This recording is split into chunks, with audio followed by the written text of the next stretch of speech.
सासंग जी प्यार से कहना धन निरंकार जी। सासंग जी, आज सुबह दासी एक रील देख रही थी और उस रील में परम पूज्य राजपिता जी फरमा रहे थे कि प्रेम और परमात्मा, इन दोनों का आगमन जीवन में हमारे एक साथ होता है।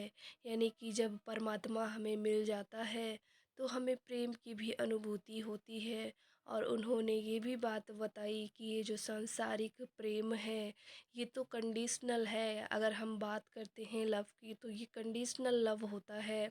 अगर अनकंडीशनल लव होता है तब वो प्रेम भी परमात्मा का रूप हो जाता है।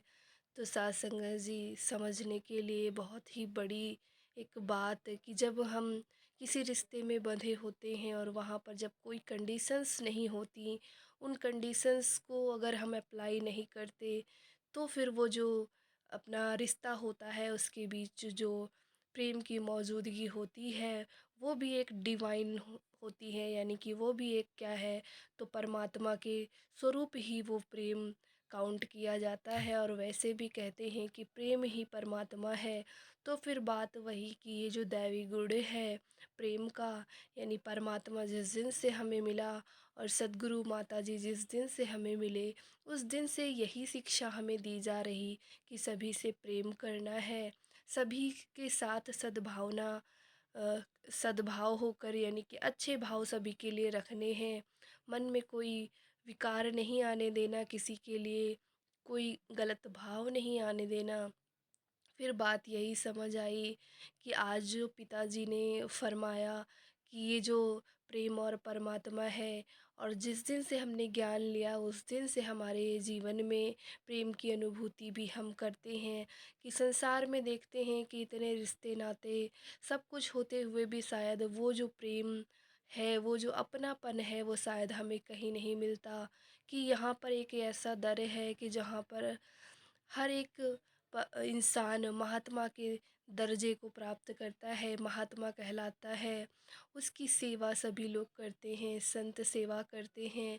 तो फिर बात यही समझ आई कि संसार से हटकर और फिर दुनियावी ये जो माया है, उस माया से भी खुद को हटाकर तभी हमें ये जो अनकंडीशनल लव के बारे में परमपिता जो परमात्मा है उसके बारे में जो बतलाता है, तो वो हमें ज्ञान तो वही मिला, समझ वही मिली, लेकिन कहीं न कहीं हमारे अंतर मन में कभी न कभी विकार उत्पन्न हो जाते हैं और वो विकार हमें ही निगेटिविटी की ओर लेके जाते हैं। तो ऐसे जो विचारें हैं जब वो मन में आते हैं तब हम इस ज्ञान का एहसास, इस निरंकार का एहसास करते हैं।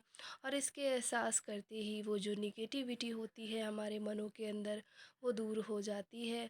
फिर बात यही समझ आई कि अगर जीवन में हमें प्रेम को अपनाना है, परमात्मा को अपनाना है, परमात्मा को प्राप्त करना है, तो फिर वहाँ पर कोई इफ़ एंड बट नहीं होता, वहाँ पर कोई कंडीशंस नहीं होती। चाहे हम प्रेम की बात करें या परमात्मा की बात करें, दोनों ही के लिए यहाँ पर उन्होंने बताया कि एक जो समझ होती है कि एक जगह है कंडीशन और दूसरी जगह है अनकंडीशन।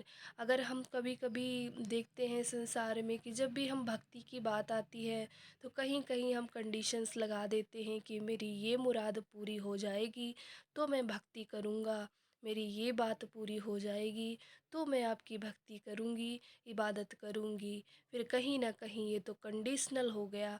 और फिर बात उन्होंने जो समझाई अनकंडीशनल वाली, वो बात तो रही ही नहीं। तो हमें ये समझना है कि परमात्मा हो या प्रेम हो, दोनों के लिए अनकंडीशनल रहना है हमें। और वो अनकंडीशनल तभी रह पाएंगे जब हम अपने इच्छाओं से मुक्त होकर जीवन का यापन कर सकेंगे। और इच्छाएं तो बहुत हैं, लेकिन फिर बात वही कि जब मन में संतुष्टि नहीं होगी, सुकून नहीं होगा, तो कहीं ना कहीं हमारे अंतर मन की जो व्यथा है वो ही हमारे जो विकार हैं वो कंडीशन के साथ यहाँ पर अप्लाई हो जाते हैं। तो आप जी ऐसी कृपा करिए कि हमारे अंतर मन में कभी ऐसे कंडीशंस ना आए परमात्मा के लिए कि आपने ये कार्य मेरा पूरा नहीं किया तो मैं आपकी भक्ति नहीं करूँगी। ऐसा अगर दासी से कभी ऐसी भूल हुई हो तो उसके लिए आप सभी संत क्षमा करिएगा। धन्यवाद जी।